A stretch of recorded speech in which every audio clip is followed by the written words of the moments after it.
નમસ્કાર મિત્રો, જય માતાજી. આજે આપની સમક્ષ એક સરસ મજાની વાત રજૂ કરવા જઈ રહ્યો છું.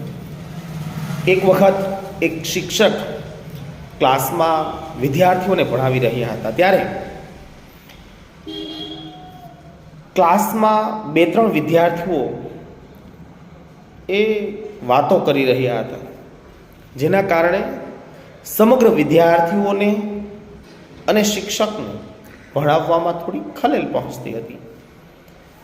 તે સમયે શિક્ષકે સહજ રીતે તે વિદ્યાર્થીઓને જગ્યા છે એ બદલી નાખી અને વિદ્યાર્થીઓની જગ્યા બદલી નાખી. ત્યારે તેમાંથી એક વિદ્યાર્થી એ થોડો નારાજ થઈ ગયો.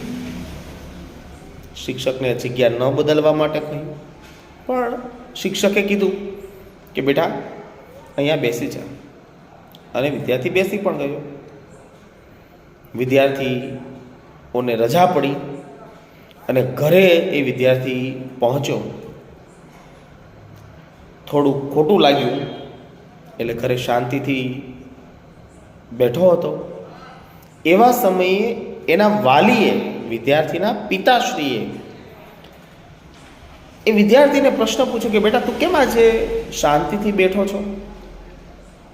કઈ તકલીફ થઈ છે? તને કોઈ ખીજાણું છે? સ્કૂલે કઈ પ્રશ્ન થયો છે? ત્યારે વિદ્યાર્થી કીધું, ના પપ્પા, એવું કંઈ થયું નથી, એવું કંઈ નથી. પણ તેમ છતાં પિતાએ બીજી વાર પૂછ્યું કે ના, કાંઈક તો છે જ, તું મારાથી છુપાવીશ નહીં, તું મને સાચી વાત કહે. એ વેળાએ એ વિદ્યાર્થીએ એના વાલીને એ વાત કીધી કે મારા સરે મને આજે મારા ભાઈબંધો, મારા મિત્રો હતા એનાથી અલગ બેસાડ્યો ક્લાસમાં અને મારી જગ્યા બદલી નાખી. એનાથી મને ખોટું લાગ્યું, મને ક્લાસમાં નથી ગમતું. પિતા થોડા આવેગમાં આવ્યા અને સ્કૂલે પહોંચ્યા. સ્કૂલે પહોંચી અને સૌ પ્રથમ તો તે શિક્ષકને મળ્યા અને શિક્ષકને કીધું કે તમે આવું શા માટે કરો છો? મારા બાળકને જ્યાં બેસવું છે ત્યાં એને બેસીને ભણવા દો. શિક્ષકે સમજાવ્યા કે એ ભણે તો એમાં મને વાંધો નથી, પણ ભણવાની બદલે તે ક્લાસમાં અવાજ કરે છે, વાતો કરે છે, જેના કારણે એનું પણ ભણવાનું બગડે છે અને અન્ય વિદ્યાર્થીઓનું પણ બગડે છે. એવું ન થાય એના માટે મેં એની માત્ર જગ્યા જ બદલી છે. તેમ છતાં એ વિદ્યાર્થીના વાલીએ એને એ જ જગ્યાએ બેસાડવા માટેનો હઠાગ્રહ રાખ્યો, પરંતુ શિક્ષકે એ હઠાગ્રહને ન સ્વીકાર્યો. અંતે એ શિક્ષકે વાત ન માની એટલે વાલી એ ગુસ્સામાં આવીને કહ્યું કે તો અમે પ્રિન્સિપાલને રજૂઆત કરવા માટે જઈએ છીએ. અને એ વાલી પ્રિન્સિપલને રજૂઆત કરવા માટે પહોંચે છે. પ્રિન્સિપાલને રજૂઆત કરે છે કે તમારા આ શિક્ષકે મારા વિદ્યાર્થીને, મારા બાળકને એના વિદ્યાર્થી મિત્રો છે એની પાસે બેસવા નથી દેતા, એનાથી દૂર બેસાડે છે. એને કહો કે એની જગ્યાએ જ બેસવા દે. ત્યારે પ્રિન્સિપાલે કહ્યું કે કદાચ એ કંઈ કારણ હશે એટલે નહીં બેસવા દે, એમાં હું કંઈ ન કરી શકું, હું ન કહી શકું. ત્યારે એને તેમ છતાં વાલીએ પોતાનો હઠાગ્રહ મૂકતા ન હતા કે નહીં, મારા બાળકને તો એ જ જગ્યાએ બેસવું છે જ્યાં એના મિત્રો બેસે છે. ત્યારે પ્રિન્સિપલ સાહેબે બેલ વગાડી અને ક્લાર્કને બોલાવે છે અને કહે છે કે ભાઈ, આ બાળકનું એલસી કાઢી અને મને આપો ને. ત્યાં આ વાત સાંભળીને વિદ્યાર્થીના વાલી કંઈક અચમંજસાઈમાં આવી જાય છે અને વિચારવા લાગે છે કે પ્રિન્સિપલ આવું કેમ કહે છે કે હું મારા દીકરાનું એલસી લેવા માટે આવ્યો જ નથી, હું માત્ર મારી રજૂઆત કરવા માટે આવ્યો છું, તેમ છતાં આ એલસીની કેમ વાત કરે છે? વિદ્યાર્થીના વાલી પ્રિન્સિપાલને અને ક્લાર્કને અટકાવે છે અને કહે છે કે સર શું થયું? ત્યારે પ્રિન્સિપલ સાહેબ ખૂબ એક મસ્ત મજાનું વાક્ય બોલે છે, એક મસ્ત વાત કહે છે વાલીને, કે જે આજના વિદ્યાર્થીના વાલીઓએ સમજવા જેવી છે.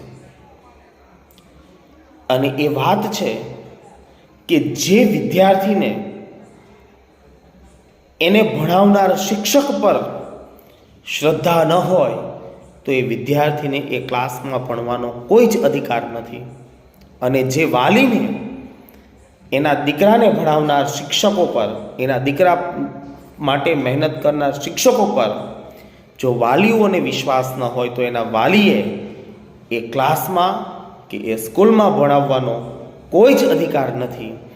આ એક ખૂબ જ મહત્ત્વની સમજવા જેવી વાત છે. આજે જ્યારે વાલીઓ માત્ર ને માત્ર પોતાના જ બાળક સાચા છે અને જ્યારે શિક્ષકો વિદ્યાર્થીઓ માટે તનતોડ મહેનત કરતા હોય છે, ત્યારે ઘણી વખત શિક્ષકોનું પણ અપમાન થઈ જતું હોય છે. આ પ્રસંગ એ માત્ર પ્રસંગ નથી, પણ આજના સમયે આ પ્રસંગ દ્વારા મારી વાલીઓને ટકોર છે કે વિદ્યાર્થી માટે શિક્ષકો ધરખમ મહેનત કરતા હોય છે. પોતે રાત દિવસ ઉજાગરા કરીને વિદ્યાર્થીઓને શ્રેષ્ઠ આપવા માટે, સારામાં સારું ભણાવવા માટે પ્રયત્ન કરતા હોય છે, મહેનત કરતા હોય છે.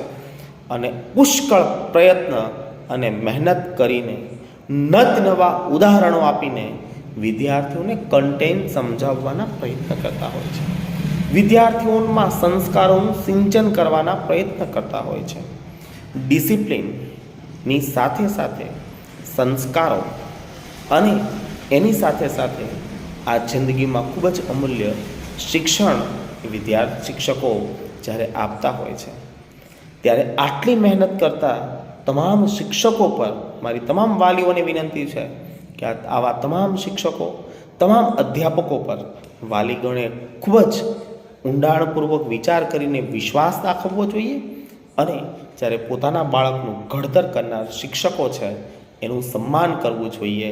અને શિક્ષકોનું સન્માન એ આજે ખૂબ જ જરૂરી છે, કારણ કે શિક્ષક છે એ રાષ્ટ્ર નિર્માતા છે એવું હું ચોક્કસ કહીશ.